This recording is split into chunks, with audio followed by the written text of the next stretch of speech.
ni vema kumtendea umbu letu kama kahaba. Kunena sawasawa. Kwa hiyo yote anayelala na mwanamke au mwanaume anayelala na mwanamke, mwanamke anayelala na mwanaume nje ya ndoa, ule tunamhesabia ni nani? Siyasema mimi jamani.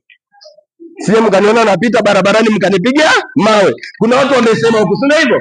Kwa sababu kwa nini aseme ni vema kumtendea umbu letu kama kahaba? Na cheki, ukahaba ukiingia mahali au uzinzi ukiingia mahali, amani inatoweka. Cheki kwenye ule mji kilitokea nini? Watu wakaanza kuuana.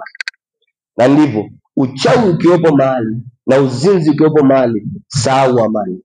Na ukishaisahau amani, sahau mafanikio. Ukishasahau mafanikio, sahau mema. Kwa sababu anasema amani ni mlango wa mema. Si hivyo? Kwa sababu ndipo mema yatakujia. Mema, naomba watu wawili.